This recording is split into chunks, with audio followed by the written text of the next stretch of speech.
இங்க பாரு, அனாவசியமா பேசுனது அவங்க தலைவர் பேசுனத எந்த தொண்டையா இதுவரை கண்டிச்சான்? பண்ண சொல்லியா, ப்ரூஃப் காட்ட சொல்லியா? கைது பண்ணுங்க, கத்திரிக்காய் பண்ணுங்க, ப்ரூஃப காட்ட சொல்லு. நேருக்கு நேர் சந்திப்போம், பேசுவோம். இவர் பேசும்போது சொல்லிடுவாரு ஒரு டேட்டு, அந்த டேட் அன்னைக்கு அவர் எந்த கட்சியில இருப்பாரு நமக்கு தெரியாது. இந்த மாதிரி அனாவசியமா இதுதான் மக்களுக்கான கட்சி, மற்றதெல்லாம் மக்களை மரமாற்றம் செய்யக்கூடிய அயோக்கியர்கள் கட்சி அப்படிங்கிறத புரிஞ்சுக்கிட்டதுனாலதான் நான் இப்ப மறுபடியும் 2016 திரும்பவும் திராவிட முன்னேற்ற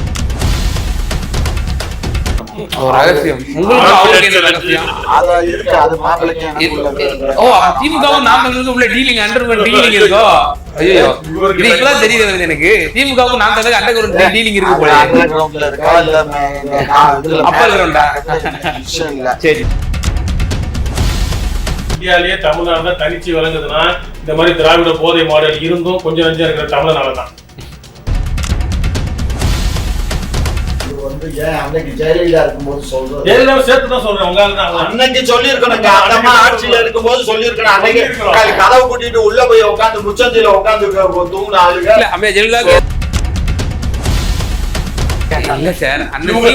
பெருந்தன்மையை நான் வந்து ஒரு முதலமைச்சருங்கிற அடிப்படையில அவர் ஒருத்தர் தான் வந்து எங்க முதலமைச்சர் நீ எப்படி வந்து அவமதிப்பு செய்யலாம்னு கேட்டாரு. திமுக அதிமுக இந்த ரெண்டுமே வந்து அகற்றப்பட வேண்டிய சக்திகள். மாற்று சக்தியாக அண்ணன் சீமான் வந்தால்தான் வந்து ஒரு அடிப்படை மாற்றம் ஏற்படும். ஆமா, ஒட்டுமொத்த தமிழ்நாட்டையே விட்டுட்டு போயிடுவாரு. நீங்க விட்டு போதாதா?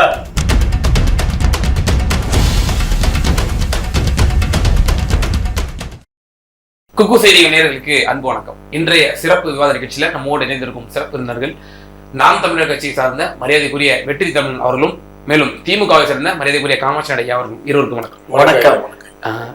காமாட்சி ஐயா, எல்லா போராட்டத்துக்கும் வந்து அனுமதியே கொடுக்கல, எப்படி அவங்கள வந்து கைது பண்ணி ரிமாண்ட் பண்ணிடுவீங்களா? எப்படி கைது பண்ணி ரிமாண்ட் பண்றதுக்கு எவனை ரிமாண்ட் பண்ணோம்? நாங்க போராட்டம் பண்ணானுங்க, கைது ஏற்றி இறக்கி கொண்டு போய் மண்டபத்துல வச்சு சோத்தை வாங்கி போட்டு சாயந்தரம் போயான்னு பத்தி விட்டாச்சு. என்னத்தை யாரும் இல்ல, அவங்க வந்து பப்ளிக் பிளேஸ் சர்வே பண்ணல. வள்ளுவர் கோட்டத்துல அதுக்கு வந்து இது அண்ணன் சீமானோட வீடு. இது சீமானுடைய வீடா இருந்தாலும் ஏற்கனவே அன்னைக்கு வந்து அவரு போனாரு, கோவை ராமகிருஷ்ணன். அவர் என்ன பண்ணோம், அங்க அன்னைக்கு வந்து அவர் அங்க கைது பண்ணி வண்டியில ஏத்திட்டு போய் ஒரு மண்டபத்துல வச்சு சாயந்தரம் போங்க. ரிமாண்ட் பண்ணீங்களா? ரிமாண்ட் பண்ணா 15 நாள் ரிமாண்டுப்பா. இதுக்கெல்லாம் ரிமாண்ட் பண்ண இயலாது. போட்டீங்க ஒரு RSS பள்ளியில RSS பயிற்சி வகுப்பு வந்து பள்ளியில நடக்குது, அதுக்காக வந்து அவர் முற்றுகையிட போனாரு. அதுக்கு அவர் ரிமாண்ட் பண்ணீங்க. அவங்க வந்து பள்ளிக்கு வந்து பெர்மிஷன் ட்ரைனிங் சென்டருக்கு அன்னைக்கு ட்ரைனிங் நடத்துறதுக்கு அவங்க கவர்மெண்ட்ல வந்து ஸ்கூலுக்கு பெர்மிஷன் வாங்கி பண்ற நிகழ்ச்சி. பெர்மிஷன் வாங்கி நடத்துற நிகழ்ச்சிக்கு இவரு அது ஒரு ஜாதி, அவன் ஒரு கம்யூனிட்டி அல்லது அவன் ஒரு குழு, அந்த குழு நடத்துற போராட்டத்தை இந்த குழு போய் போராட்டம் பண்ணா 2 கிளாஸ் ஆச்சுன்னா அங்க ஏற்படக்கூடிய அந்த விபத்துகளுக்கு யார் பொறுப்பேற்கிறது? அதனாலதான் ஒரு குழுவை யாரோ ஒரு சிலர் வந்து அறியாத பிள்ளைகள் கூட இருப்பாங்க, இள வயசுல உள்ளவங்க. அவங்க ஏதாவது விபரீதத்தில் ஈடுபட்டாங்கன்னா who is the responsibility? அது அரசுதான், அரசுக்கு தான் பொறுப்பு. அது வரட்டும், அவங்க வரட்டும், இவங்க வரட்டும், 2 பேரும் மோதட்டும், அப்பதான் ஒரு நியாயம் வரட்டும். இங்க பாரு, அனாவசியமா பேசுனது அவங்க தலைவர் பேசுனத எந்த தொண்டையா இதுவரை கண்டிச்சான்? ப்ரூஃப் பண்ண சொல்லியா, ப்ரூஃப் காட்ட சொல்லியா? கைது பண்ணுங்க, கத்திரிக்காய் பண்ணுங்க, ப்ரூஃப காட்ட சொல்லு. ப்ரூஃப் இல்லாம எதை வேணாலும் நீ பேசுறியா? அவதூறு தான் சார். அவதூறு பரப்புறது. இன்னைக்கு ஒரு விஷயம் நல்லா புரிஞ்சுக்கோ. எங்களை பத்தி கழுவி ஊத்தக்கூடிய யாரு, நம்ம காரைக்குடி செட்டியார் இருக்காருல்ல, பழக்கருப்பையா 2 எபிசோடு திரு சீமான் அவர்களை பற்றி அருமையாக விளக்கமாக சிறு குழந்தைக்கும் புரியுற மாதிரி இருக்கு. கலைஞரை பத்தி அழகா தெரியும். அவர் உங்களை மாதிரி பத்தி பேசியிருக்காரு. பெரியார பத்தி பேசுனதுக்கு அவர் பேசியிருக்காரு. யாரு பெரியாருடைய சொல்ல வந்து இவனா எங்கனாலும் இப்ப நான் வர்றேன் நேருக்கு நேர் சந்திப்போம் பேசுவோம். இவர் பேசும்போது சொல்லிடுவாரு ஒரு டேட்டு, அந்த டேட் அன்னைக்கு அவர் எந்த கட்சியில இருப்பாரு நமக்கு தெரியாது. இந்த மாதிரி அனாவசியமா எந்த அளவுக்கு நான் இது வரைக்கும் நான் ஒரு இளைய பையன் இங்க பாருங்க. உங்களுக்கு தெரியாது அவரை பத்தி. நானும் அவரும் சமகாலத்துல நாங்க 2 பேரும் அவர் அரசியல்ல ஈடுபட்டு வந்த காலம். சிறு வயதுல எனக்கு 16-17 வயசு, அவருக்கு 17-18 வயசு. என்ன காலத்துல ஒரு 2 வருஷம் சீனியர். நாங்க எல்லாம் ஒன்னா மதுரையில அரசியல் பண்ணவங்க. அவரு நாட்டுக்கோட்டை நாரத்தார் மதுரையில இருந்துதான் வட்டி தொழில் பண்ணிட்டு இருந்தாரு. அதுக்கப்புறம் காரைக்குடிக்கு போய் சேர்மனா வந்தாரு, எம்எல்ஏ. பஞ்ச புகழ்ச்சி இல்ல, அவருடைய என்ன போலதான். ஆமா, என்ன போலதான். நானும் பல கட்சி போயிட்டு நீங்க இங்க பாரு ஒரு விஷயம் புரிஞ்சுக்கோ. எங்களுக்கு வந்து எங்களுடைய இண்டிவிஜுவலா எனக்கு எந்த கொள்கை பிடிக்குமோ அந்த கொள்கையோட தான் நான் இணைஞ்சு போக முயலும். நான் எனக்கு அந்த கொள்கை ஒத்து போலன்னா நான் அங்க இருக்க மாட்டேன்.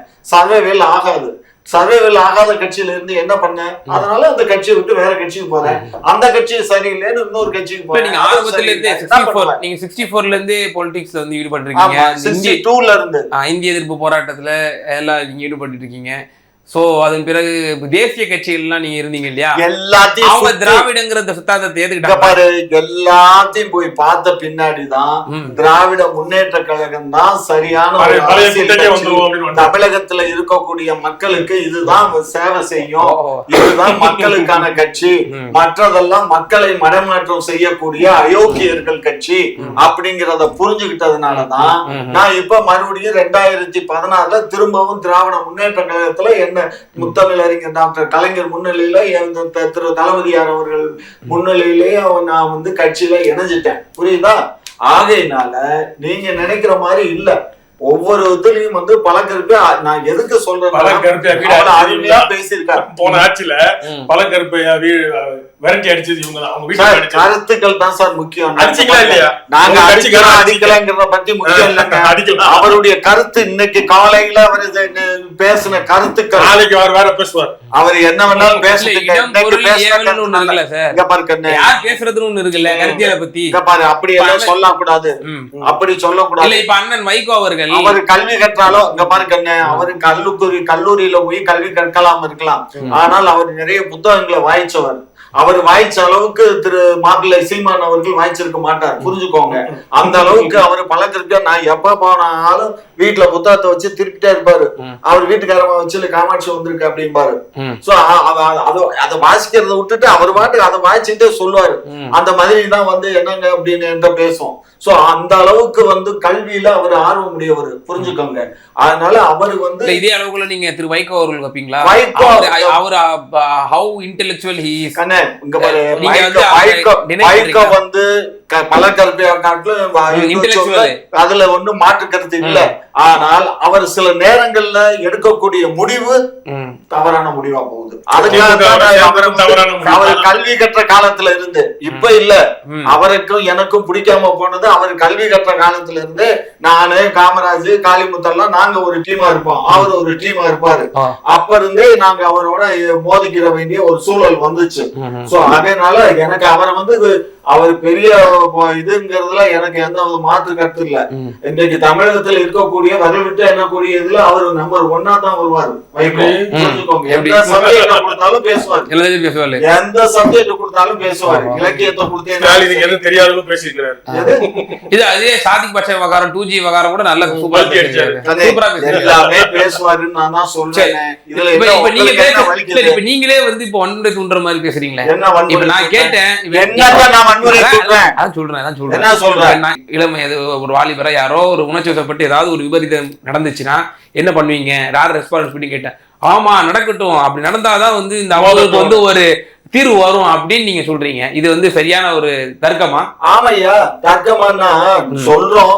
நீ சொன்னது தப்பு, மன்னிப்பு கேட்கணும்னு சொல்றோம். சரி, நான் வந்து ப்ரூவ் பண்றேன்னு சொன்னேன். ப்ரூவ் பண்ணியிருந்தா பிரச்சனை இல்லை. ஒன்னால ப்ரூவ் பண்ண இயலைன்னா நான் பேசுனதை வாபஸ். எச் ராஜா அவர்கள் எடப்பாடியாரோட ஆட்சி காலத்துல பெரியார் சிலையை உடைப்பேன்னு சொன்னாரு. நான் பால்பானுகளை பத்தி நாங்க 24 மணி நேரமும் தூங்கல கூட அவங்கள மறக்காம திட்டிட்டு உட்காந்துருக்கோம். சீமான் கல்யாணத்துக்கு போறோம், கர்மாதிக்கு போறோங்கிறதெல்லாம்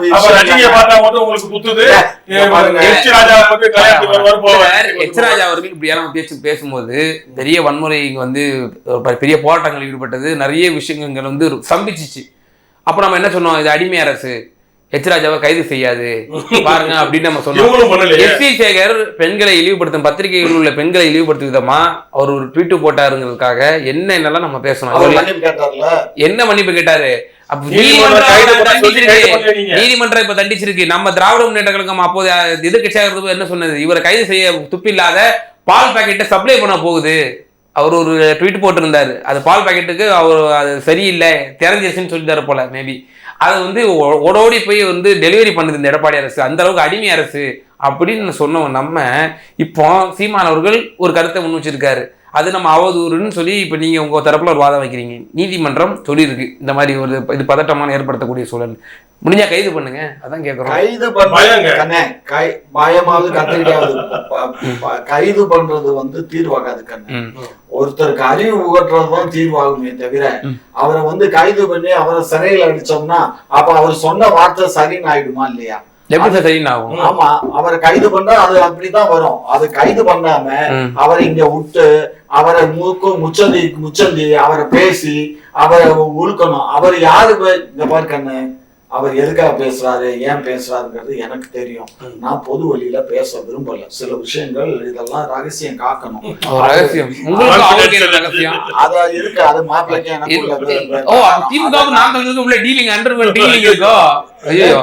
இப்பதான் தெரிய வருது எனக்கு. திமுகவுக்கு நான் டீலிங் இருக்கு இருக்கா இல்ல விஷயம் இல்ல. சரி, அது வந்து ஒரு தனி ஒரு மனிதனை நம்ம வந்து பச்சையா கொச்சையா பேசக்கூடாதுங்கிற எண்ணம். அவர் பேசிட்டாருங்கிறதுக்காக நாங்களும் வார்த்தையை உற்ற இயலாது, புரிஞ்சுக்கோம். அது சட்டப்பூர்வமா என் சட்டம் என்ன செய்யுமோ அதை செய்யும். அதை விட்டு வேற சப்ஜெக்ட். சரி, இப்ப நம்ம வெற்றித்தமிழ் சட்ட விளக்கத்தை கேட்டுருவோம் சார். இப்போ ஐயா என்ன சொல்றாருன்னா, நாங்க வந்து கைது செஞ்சு அவரை வந்து பெரியாளாக்கலாம் விரும்பல அப்படின்னு சொல்றாரு. இப்ப இவங்க வந்து ஐயா வந்து இப்ப பெரியார் பேசினா பதிலுக்கு என்ன பண்ணலாம், அடிக்கலாம் உதைக்கலான்றாரு. பெரியார் ஐயா ஒன்று சொன்னது இருக்கு, நான் படிச்சேன், வேற சீமான் படிச்சாரோ படிக்கலையோ இவர் படிச்சாரோ இல்லையோ, இந்தியாவோட தேசிய கொடிய என்னோட கோமண துணின்னாரு பெரியார் ஐயா சொல்லியிருக்காரு. ஈவர் ராமசாமி ஐயா சொல்லியிருக்காரு. இப்போ பெரியாரை பீத்திக்கிட்டு இருக்கிறாருல இந்த ஐயா, திமுக காரங்க, திருமாவளவன், வைகோ, எங்க ஐயா. இப்ப யாராவது இந்திய அரசாங்கத்தை பார்த்து ஏய் உங்க கோடியே எங்க கோமண துணிடான்னு சொல்லுங்க பாப்போம். புரிஞ்சுக்கோ, இந்த நாடு சுதந்திரம் அடையும் போது பூரா பாப்பாங்க கையில தான் கொடுத்தாங்க, புரிஞ்சுக்கோ. அவர் அந்த வெறுப்புலதான் பேசினாரு. யார் வாங்கினா சுதந்திரத்தை? இதே ராஜாஜி தான் வாங்கினாரு. ராஜாஜி ஒரு ஃப்ரெண்ட் ஆச்சு. அத ஃப்ரெண்டுங்கிறது வேறங்க. பாப்பாங்க பூணூல் போட்டா பாப்பேன், அந்த பாப்பா வாங்கினா நேரு பாப்பான், இவனுக்கு எல்லாம் பாப்பானுகிட்ட போகுது. ராஜேந்திர பிரசாத் பூரா அந்த பூணூல் பாய்கிட்ட சுதந்திரத்தை கொடுக்குது. அதனால நாங்க சுதந்திரம் வேண்டாம் எங்களுக்கு, நாங்க சுதந்திரம் வேண்டாம்னு சொன்ன கருத்து அது போயிடலாம். இந்தியாவோட கூடி அவர் பேசின வார்த்தைகள் சொல்றேன். பெரிய ஐயா ஈவர் ராமசாமி ஐயா பேசினாருன்னு சொல்லிட்டு போங்க, அவ்வளவுதான். இல்ல அதுதான் எதுக்காக தெரியணும் இல்ல, எதுக்காக அவர் சொன்னாரு காட்டு மிராண்டான். இப்ப தமிழ் வந்து காட்டு மிராண்டான்னு சொன்னது காரணம் இவங்க நம்ம தமிழர்கள் வந்து ஒரு இது கூட இல்ல, பூரா பாப்பா ஏறி நீச்சுக்கிட்டு இருக்காங்க, அடி வாங்கிட்டு உட்கார்ந்து இருக்கீங்க. இந்தியாலேயே தமிழ்நாடு தான் தனிச்சு விளங்குதுன்னா இந்த மாதிரி திராவிட போதை மாடல் இருந்தும் கொஞ்சம் நஞ்சம் இருக்கிற தமிழனாலதான், கொஞ்சம் நஞ்சம் இருக்கிற தமிழனாலதான் இன்னைக்கு எல்லாம் பேசிக்கிறாங்க. தமிழனுக்கு அறிவு வரல, அறிவு வரல. அந்த அறிவு கொஞ்சம் கொஞ்சம் இருக்கிறனாலதான் அதை இவங்க பேர் வாங்கிக்கிறாங்க, திராவிட போதை மாடல். இதுதான் எடுத்துக்காட்டு. அதனால பெரியார் ஈவர் ராமசாமி ஐயா உயிரோட இருக்கிறப்ப அவர் பேசினப்ப செருப்பு தூக்கி அடிச்சாங்க. மொத்த செருப்பு கொடுத்தா இன்னொரு செருப்பு தூக்கி அடினார். அதேதான் சீமான் இந்த என்னது பினாமிகள், இந்த கைக்கூலிகள், இந்த கைக்கூலிகள் எல்லாம் வரிசையா வருது. யாராவது ஒருத்தன் ஏய் மீத்தேன் எப்படி நீ தெரியாம கைது போடலாம், ஸ்டாலின் வீடு முக்கியம் போயிருக்காமா, என் தஞ்சை மண்டலத்தை இப்படி நான் நாசமாக்குறது எப்படி தெரியாம கைது போட்டேன்னு சொல்லலாம் அப்படின்னு யாராவது போய் நின்றானா? நிக்கல. ஆனா இங்க மட்டும் வந்துட்டு வீட்டுக்கு வந்து நிக்கிறாங்க அப்படின்னா இவங்கள இவங்களோட கை கூலின்றதுக்கான சிறந்த ஆதாரம். நீ வழக்கு போடு, ஏன் கு ராமகிருஷ்ணன்னா ஒரு பேர் கோவை ராமகிருஷ்ணன், குளத்தூர் மணி, திருமுருகன் காந்தி இவங்களுக்குலாம் வந்து வழக்கறிஞரே இல்லையா? ஏன் உங்க கூலி படிக்க உங்க காசு எவ்வளையா? அப்ப இதெல்லாம் வந்து நீங்க வந்து ஒழுங்கா கொடுத்து வழக்கு போடுங்க, இல்ல எங்கேயாவது ஆர்ப்பாட்டம் பண்ணுங்க. நம்ம வேணாம்னு சொல்ல, ஜனநாயக நாடு ஆர்ப்பாட்டம் பண்ணுங்க, எதிர்கருத்தை பதிவு பண்ணுங்க. வீட்டுக்கு தான் வரணும் அப்படின்னா அவ்வளவு கொடுமையா உங்களுக்கு? அப்ப நாங்க வீட்டுக்கு வர ஆரம்பிச்சு என்னத்துக்காகும்? நீங்க அதிகாரத்துல இருந்தாலும் உங்க வீட்டுக்கு வர உங்க உறுப்பினர்களுக்கு எல்லாம் வர ஆரம்பிச்சு என்னத்துக்காகும்? இப்ப ஐயா அதேதான் கேக்குறாங்க. நாங்க வந்து அதே மாதிரியான ஒரு அதே மாதிரியான ஒரு செயலை நாங்க கையில எடுத்தோம்னா, இப்ப அடுத்து நாங்க முதலமைச்சரோட வீடு முற்றையிடுவோம் அப்படின்னு நாங்க எடுத்தோம்னா என்ன ஆகும்? இது அமைதி நிலவுமா? ஜனநாயக ரீதியில போராடுறோம் அப்படின்னா நீங்க வந்து முறையா அனுமதி பெற்று போராடுங்க, அது உங்களுக்கு உரிமை இருக்கு. ஆனா வீடை முற்றுகையிடுவாங்க சரியா அப்படின்னு கேட்கிறாரு. எப்படி பாக்குறீங்க?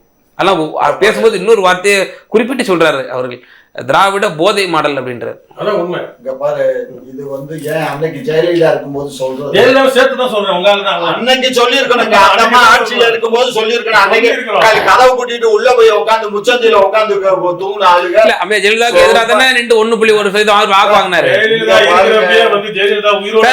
வீரப்பன் கொள்ளக்காரனா ஜெயலலிதா என்ன பேருன்னு கேட்டாரு. நீங்க போதை மாடல் சொல்றது ஜெயலலிதா ஆட்சி காலத்துல போதை மாடல் சொல்லி இருக்கணும். அன்னைக்கு எல்லாம் கப்பு சிப்பு பாருங்க, இடது கையும் வலது கையும் முன்னாடி பின்னாடி பொத்திட்டு உட்காந்து ஆளுங்க. சும்மா இருமையா, உங்களுக்கு தெரியாது எங்களுக்கு. இப்போ எடப்பாடி ஆட்சி காலத்துல எவ்வளவு நடந்துச்சு. இந்த இப்ப நிர்மலா தேவி விவகாரம், எத்தனையோ அந்த துப்பாக்கி சூடு, எத்தனையோ விஷயங்கள் நம்ம வந்து இஷ்யூஸ் சொல்றோம். அப்ப நக்கீரன் கோபால் அவர்கள் எவ்வளவு வெகுண்டு இருந்தாரு. ஆனா இந்த அண்ணா யூனிவர்சிட்டியினுடைய மாணவி விவகாரத்துல நக்கீரன் கோபால் எங்கே அப்படின்னு கூட கேக்குறாங்க. அதே கேள்வி நம்ம வைக்கலாம்ல? உண்மைதான்ப்பா. உண்மை என்ன செய்ய முடியும்? உண்மை நடந்தது, உடனே காவல்துறை வந்து வழக்கு தொடுத்து அவனுக்கு இந்த சட்டத்துல போட்டாச்சு குண்டாசுல. இன்னும் என்கொயரி ஏற்கனவே 3 ஐபிஎஸ் ஆபீசர்ஸ், இதுவரை யாருமே 3 ஐபிஎஸ் ஆபீசர்ஸ் என்கொயரி பண்றதுக்கு போட்டதே இல்ல. சுப்ரீம் ஹைகோர்ட் சொன்னதுனால 3 பேரை கொண்டு கமிட்டி போட்டிருக்கு. அதனுடைய ரிப்போர்ட் அங்கதான் கொடுக்கும், நம்மகிட்ட கொடுக்காது, ஹைகோர்ட்ல தான் கொடுக்கும். அது கொடுக்கட்டும், அதுக்கப்புறம் அது யார் யாரெல்லாம் இன்வால்வ் அன்னைக்கு வரட்டும். இதுலயுமே கூட டைவர்ஷன் பாலிடிக்ஸா? இப்போ இதுலயுமே கூட சுணக்கம் காட்டுது. அடுத்த கட்ட நடவடிக்கைகள் என்ன, அது கூட நம்ம அரசு எதிர்கட்சிகள் வந்து பேச முன் வரல அப்படின்ற ஒரு குற்றச்சாட்டு இதன் மூலியமா வைக்கப்படுது. அதெல்லாம் ஒண்ணும் கிடையாது. இப்ப வசப்படுத்தி வச்சுட்டீங்களா? ஒரு விஷயம் நல்லா புரிஞ்சுக்கோங்க. ஸ்டாலின் வந்த உடனே எடப்பாடியை கைது பண்ணுவாரு. எதுல கைது பண்ணுவாரு? கொடநாடு கொலை வழக்குல கைது பண்ணுவாரு. அது எடப்பாடி தொடர் நடுனாரு. எல்லாரும் கூட தொடர் நடிக்க கவர்னர் போய் என்ன விசாரிக்க கூடாதுன்னு பயந்தாங்கோலித்தனமா தொடர் நடுனாரு எடப்பாடி. இன்ன வரைக்கும் எடப்பாடி கைது பண்ணவங்களுக்கு ஆதாரம் கிடைக்கலையா? என்ன கட்டிங்க, என்ன கமிஷன், அது போய் சொல்லுங்க. எடப்பாடி குற்றவாளியா இல்லையா? இல்ல நீங்க கட்டி வாங்க, நீங்க குற்றவாளியா? நீதிமன்றம் வந்து இல்ல இப்ப நீதிமன்றம் சொல்லியிருக்கு சார், எடப்பாடியை ஒப்பிட்டு அந்த வழக்கை வந்து அவரோட பேசக்கூடாது அப்படின்னு சொல்லி நீதிமன்றம் தடை உத்தரவு போட்டு விடுங்க. அதுக்கு முன்னாடி எடப்பாடி ஆளுநர்கிட்ட போயிட்டு ஐயா என்ன விசாரிக்க, எடப்பாடி என்ன பெரிய தனிப்பட்ட விதி வழக்கா? அவரு இந்திய குடிமகன் தானே, அவரை விசாரிக்கலாம்ல. அவர் விசாரிக்க கூடாதுன்னு சொன்னாரு. இவங்க எடப்பாடி 6 மாதத்துல கைது பண்ணுவாரு ஸ்டாலின். கைது பண்ணவனா? ஜெயலலிதா எதிர்கட்சியா இருந்து ஆளுங்கட்சியா வரப்ப திமுக பண்ண அட்டூழியங்கள் எல்லாம் தனி சட்டம் கொண்டு வந்து, நில அபகரிப்பு சட்டம்னு கொண்டு வந்து, KL நேரு, பொன்முடி எல்லா திருடர்களையும், இந்த திராவிட திருடர்கள் எல்லாரையும் பிடிச்சி உள்ள போட்டுச்சு. அப்போ நீங்க திமுக ஒரு 10 வருஷம் கழிச்சு ஆட்சிக்கு வரீங்க. அதிமுக திருடன்னு உங்களுக்கு தெரியும். அவன் வந்து தூத்துக்குடியில் என்ன பண்ணா, ஸ்டெர்லைட் போராட்டத்தில் என்ன பண்ணா, எல்லாம் ஊழல் பண்ணா, என்ன பண்ணான்னு உங்களுக்கு எல்லாமே தெரியும், எவிடன்ஸ் எல்லாமே தெரியும். அப்ப வந்து ஒரு பேரளவுக்கு சும்மா அந்த மத்திய அரசு தான் வந்து, நடுவண் அரசு, ஒன்றிய அரசு தான் வந்து அந்த ரைடு இந்த ரைடு அவனை அடிமையா வச்சுக்கிறதுக்கு பயன்படுத்துறதுடைய நல்ல கட்டிங் கமிஷன் வந்து எடப்பாடி பேச விட்டு அழகு பாக்குறாங்க. இவங்க கொடநாடு கொலை வழக்கு பல சம்பவங்கள்ல விசாரணை பண்ணிருக்கணும், உண்டுலன்னு ஆக்கியிருக்கணும். எதிர்கட்சி ஜெயலலிதா இருக்கிற தைரியம் ஒரு மண் அளவும் உங்களுக்கு இல்லை, ஒரு எல் அளவும் இல்லை. இதுக்கு என்ன உங்களுடைய பதில்? அவர் ஏதாவது சொல்றாரு இல்ல, அது ஃபேக்ட் தானே தம்பி. அரசுங்கிறது வந்து நீங்கள் நானும் பேசுறது இல்ல. அரசுக்குன்னு நிறைய பொறுப்புகள் இருக்கு. எந்த ஒரு விஷயத்தையும் வந்து அவங்க தீர ஆராய்ந்து எல்லாத்தையும் விளக்கங்கள் பெறப்பட்டு அதுக்கு பின்புதான் அவங்க மேல எஃப்ஐஆரோ சார்ஜ்ஷீட்டோ போட இயலுமை தவிர எடுத்தோம் கவிழ்த்தோன்னு போட்டோம்னா ஏற்கனவே இவங்க சரியா மாவட்டத்தோடு தனி நீதிமன்றங்கள் அமைக்கப்படும் சொன்னோமே, அது என்ன ஆச்சு? இருக்கு மாவட்டங்கள் தோறும் நீதிமன்றம் வாக்குறுதியில கொடுத்தோம். இருக்கு மாவட்டம் தோறும் இருக்கா? ஓ இல்ல, நம்ம வாக்குறுதி கொடுத்தோம் தனியா வந்து நம்ம அமைப்போம். மாவட்டங்கள் தோறும் நீதிமன்றங்கள் அமைக்கப்பட்டிருக்கு, அமைப்பு இருக்கு. நீதிமன்றம் இல்லாத ஒரு மாவட்டமே இல்லை, எல்லா மாவட்டங்களும் இருக்கு. அவ்வளவுதான். அது தவிர இப்ப நமக்கு வந்து ஹைகோர்ட்டுடைய கிளை வந்து மதுரையிலேயே இருக்கு. இல்ல ஆட்சிக்கு வந்த புதுசுல ராஜேந்திர பாலாஜி வந்து ரொம்ப மடக்கி பிடிச்சிங்க இல்லையா? அப்போ சட்டசபையிலே வந்து இது சம்பந்தமா கேட்ட பொழுது நாங்க எங்க தேர்தல் வாக்குறுதியை நாங்க செஞ்சுட்டு இருக்கிறோம் அப்படின்னு சொன்னாரு. அவன் வந்த புதுசுல எல்லாம் வந்திருக்காரு, ஹைகோர்ட் பெயில்ல தானே இருக்காரு, ஹைகோர்ட் பெயில சுப்ரீம் கோர்ட் பெயில தானே இருக்காரு. அப்புறம் இல்ல அதான் அவரு காமிச்ச இந்த முனைப்பு வந்து பிற அமைச்சர்கள் எல்லாம் இது காட்டலையே. எடப்பாடி மேல நடவடிக்கை நான் வந்து சீஃப் மினிஸ்டர் வந்து அந்த லாக்கா கிடையாது. ஆகையினால இதெல்லாம் வந்து அரசு என்ன செய்யுமோ அது அதனுடைய பார்வையில. தம்பி நீங்க ரொம்ப தவறா பேசுறீங்க, இந்த மாதிரி எல்லாம் பேசாதீங்க. நீங்க வந்து அதிகார மிரட்டல் மாதிரி சொன்னாரு. நாங்க வந்தோடனே எடப்பாடி மேல நடவடிக்கை எடுப்போம், ஜெயலலிதா கொலை குற்றவாளிகளை கண்டுபிடிப்போம். ஏன் இன்ன வரைக்குமா முடியல? மோடி தான் பண்ணல. இந்த 15 வருஷத்துல எங்களுடைய அமைச்சருடைய தம்பியே வந்து கொலை பண்ணி 15 வருஷம் ஆகி போச்சு, இன்னுமே அதையே கண்டுபிடிக்க இயலல. 1-2 கேஸ் இந்த மாதிரி தாங்க ஆகுது. என்ன பண்ண முடியும்? ராமஜெயத்துடைய கொலை கேஸ் கண்டுபிடிச்சாச்சா? அது மாதிரிதான் இதுவும், புரிஞ்சுக்கோங்க. அது 2-3 அரசு மாறிடுச்சு. 3 அரசு மாறியும் பண்ண இயலல. அதனால எதுவும் வந்து எடுத்தோம் கழுத்தோம் நம்ம பேச முடியாது. நாங்க பொறுப்புல இருக்கோங்க, எங்களுக்கு பொறுப்பு ஜாஸ்திங்க. பொறுப்பு இல்லாம நீங்க ரோட்ல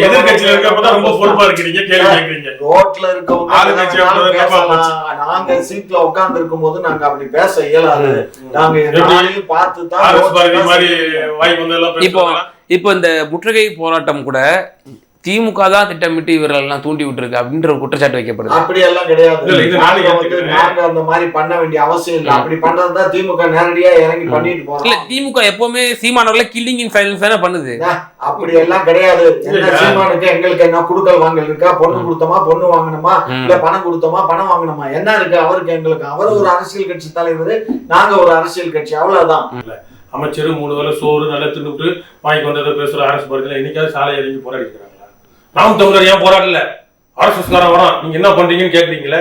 உங்க துரைமுருகன் வாய் மட்டும் பேசுறாங்கல்ல, அரசு பாரதி வாய்க்கு வந்ததெல்லாம் ஜாதி ரீதியா சண்டையை தூண்டி விடுறாங்கல்ல. என்னைக்காவது இவங்க இறங்கி பேசுறாங்களா? வெள்ளை சட்டை, வெள்ளை வெட்டி, சம்பளம், எம்எல்ஏ சம்பளம். நீர்வளத்துறை அமைச்சர் தெளிவா விளக்கம் கொடுக்குறாரு. மேகதாதுல அணை கட்டப்படாது அப்படின்னு சொல்லி சொல்றாருல்ல சட்டசபையில.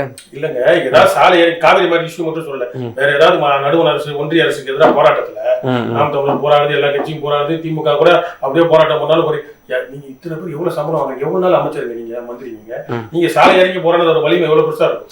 பண்ணவே மாட்டாங்க. நீங்க இவ்வளவு இலக்காரமா பேசுறீங்க. அவர் ஒரு வன்னியர் சொல்லலையே, அவர் வந்து அமைச்சர் தானே சொல்றாரு. நீங்க அமைச்சரும் சொல்லணும்ல, எதுக்கு பர்டிகுலரா அமைச்சர் மட்டும்? நீர்வளத்துறை அமைச்சர் அவர் தானே. காவிரி விவகாரம்ங்கிறது 2 மாநிலத்துக்கு உண்டான விஷயம். அவர் தானே அந்த இலாக்கா வச்சிருக்காரு. இலாக்கா வச்சிருக்காரு, சட்டம் அவருக்கு என்னன்னு தெரியும். அதனால அதுபடி அவர் பண்றாரு. ஏற்கனவே அங்க கர்நாடகால இருக்கக்கூடிய தமிழனை பூரா பத்தி விடுறதுக்குரிய வேலையை பார்த்துட்டு இருக்கீங்க. நாங்களா வேடிக்கை பாக்குறோம், நீங்க தான் வேடிக்கை பாக்குறீங்க. கேக்குறேன், இவங்க காங்கிரஸ்க்கு ஸ்டாலின் நீங்க இருந்து போய் 2023ல ஒரு பெரிய ஒரு அங்கேயே லாக்டவுன் போடுற அளவுக்கு ஸ்தம்பிச்சிச்சு இல்லையா அந்த மாநிலம். தமிழ்நாட்டுல அப்படி இது நடந்த மாதிரியே தெரியலையே அந்த மக்களுக்கு. தமிழ்நாட்டுல எதுக்கு போராடணும்? சார் நம்ம டிரைவர் அடிச்சு நொறுக்குனா சார், இங்க பாரு அடிச்சு நொறுக்குறான். அது சட்டப்படி நம்ம வந்து ஒரு எல்லை பிரச்சனை மாதிரி வந்துருது. இன்னொரு மாநிலத்துக்கு நம்ம மாநிலத்துக்கு. அதுவும் திராவிட மாநிலம் தானே அது. அதெல்லாம் கொஞ்சம் பேசி கொஞ்சம் அப்படி கொஞ்சம் திராவிட மாநிலம். அவன் கேவலமா ஸ்டாலின் ஐயா படத்தை கழுதிக்கு மாட்டி விட்டான். சீமான ஒருத்தனை தவிர. ஆமா, இவங்க ஒட்டுணி மே 17 நம்முடைய ஒட்டுணி இந்த நம்முடைய முதலமைச்சர் ஒருத்த குரல் கொடுத்தாங்க. நம்முடைய முதலமைச்சர் அவர்கள் தமிழ்நாட்டு முதலமைச்சரை கழுதையில ஏத்துன எவனாவது ஒருத்தன் இன்னைக்கு போய் நம்முடைய முதலமைச்சரோட புகைப்படத்தை எவனாவது கேட்டானா? அது போய் சொல்லுங்க. நம்ம முதலமைச்சரோட படத்தை அவமதிப்பு செஞ்சாங்க அண்டை மாநிலத்தவர். ஆனால் எங்களுடைய முதலமைச்சர் அப்படின்னு தார்மீக முன் வந்து சீமான் அவர்கள் தான் வந்து பேசினார்.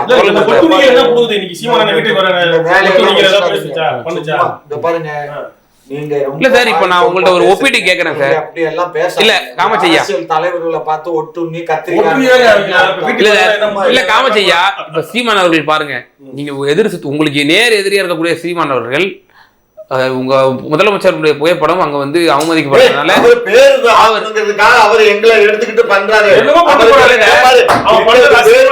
பண்றாரே தவிர அவர் ஒரு உள்ளபூர்வமாக எதையும் இல்ல. அப்ப உங்களுக்கு உணர்வுபூர்வமா பண்ணலன்னா கூட காங்கிரஸ்காரங்க அங்க பண்ணது உங்களுக்கு அசிங்கமா தெரியலையா?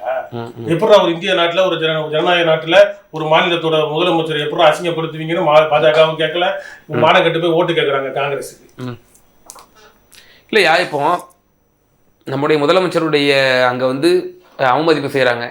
ஆனால் நம்முடைய அண்ணன் திருமாவளவன் அவர்கள் வந்து கேண்டிடேட்டை போடுறாரு கர்நாடகாவில் கேண்டிடேட்டை போட்டு பிரச்சாரம் பண்ணல. கேட்டால் சித்தராமையா வந்து என்கிட்ட சொன்னார், நீங்கள் பிரச்சாரம் பண்ணீங்கன்னா எனக்கு டைவர்ட் ஆகிடும், பண்ணாதீங்கன்ட்டாரு. நான் பண்ணலை. சொந்த கட்சி கேண்டிடேட்டுக்கே அவர் வந்து பிரச்சாரம் பண்ண முன் வர மாட்டேங்கிறாரு. அண்ணன் சீமான் எங்கே இருக்காரு, அண்ணன் திருமாவளவன் எங்கே இருக்காரு? நீங்களே சொல்லுங்க. நீங்க அது திருமாவட்ட கேட்க வேண்டிய கேள்வி என்கிட்ட கேட்கக்கூடாது. சரி, சீமான்ட்ட கேட்க வேண்டிய கேள்வி. சீமான் அவர்கள் பெருந்தன்மை சார்.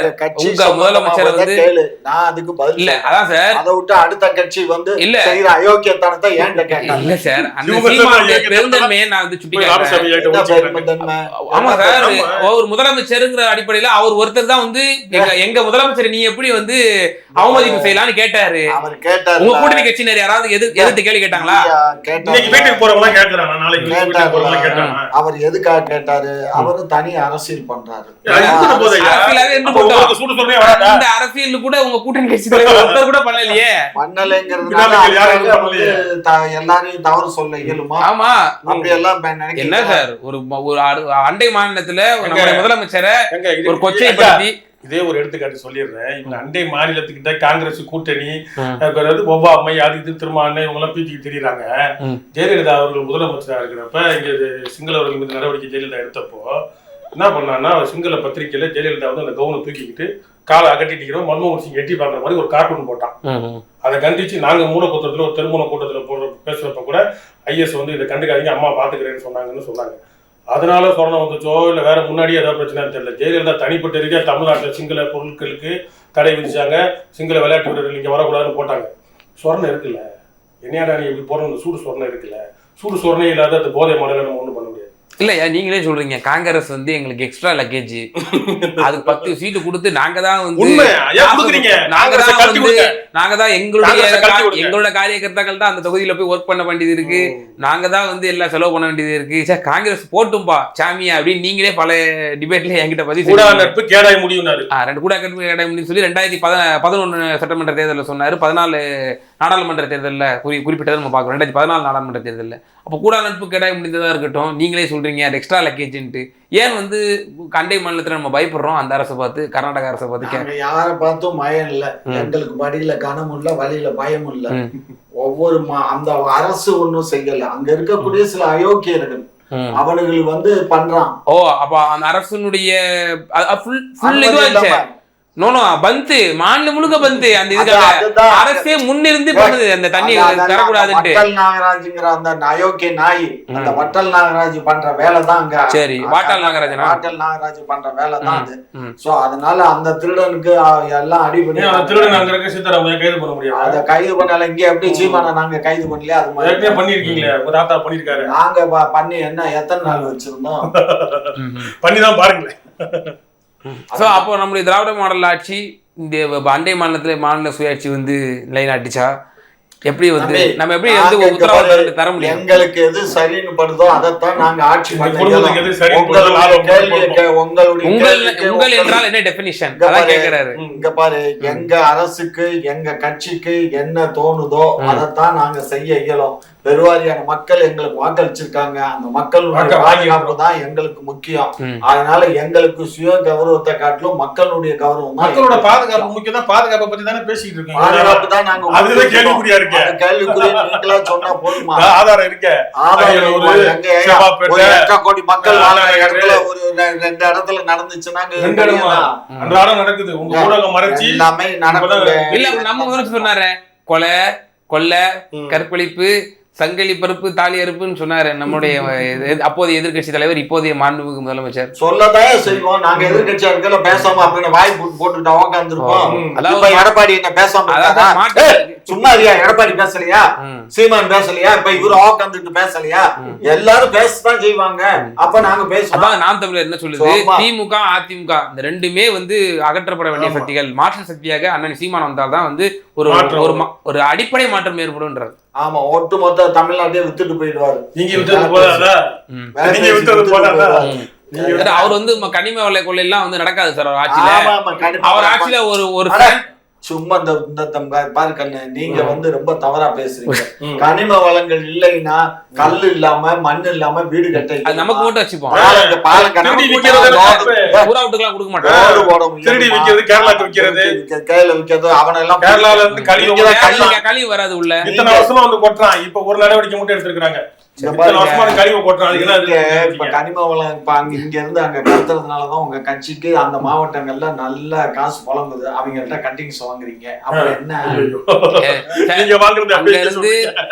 அந்த கேரளாவில இருந்து இங்க இறைச்சி வந்தாலோ, அதாவது ஏதாவது கழிவுகள் வந்தாலோ தடுத்து நிறுத்தி போராடுறதே நாம் தமிழக சின்ன கனிம வளங்கள் போகும்போது அவனை மறைச்சு அவங்கிட்ட கட்டிங் வாங்கிட்டாலோ பண்றது யாரு? அது அதிகாரிகள் தானே. அதெல்லாம் இங்க பாரு, தென்காசியில அங்க என்ன நடந்துச்சு அப்படிங்கறதெல்லாம் எனக்கு தெரியும். அதெல்லாம் எனக்கு பாரு சில விஷயங்கள்லாம் ஓப்பனா கேட்காது. மாப்பிள்ளைக்கு ரொம்ப பாதிக்கும். இல்ல இப்ப ஐயா ஆரம்பத்துக்கு தான் சொல்றாரு, திருப்பி தான் சொல்றாரு, உங்களுக்கும் திமுகவுக்கு ஏதோ அண்டர் கிரவுண்ட் டீலிங் இருக்கு போல. ஏன்னா இந்த குற்றச்சாட்டு இல்ல நான் முடிச்சிடுறேன். இந்த குற்றச்சாட்டு குறிப்பா வைக்கப்படுது. இதே இந்தியா டுடே பத்திரிகையாளர் திரு மணி அவர்களும் இந்த விஷயத்தை முன் வச்சிருந்தாரு. இந்த அரசுக்கு தெரிஞ்சோ தெரியாமலோ சீமானவர்கள் உதவி கொண்டிருக்கிறார். இந்த அண்ணா யூனிவர்சிட்டி இஷ்யூ வந்து உயிர் போட வச்சிருக்கக்கூடிய இந்த இஷ்யூவை இப்போ பெரியார் இஷ்யூவை கொண்டு வந்து டைவர்ட் பண்ணிட்டாரு அழகா.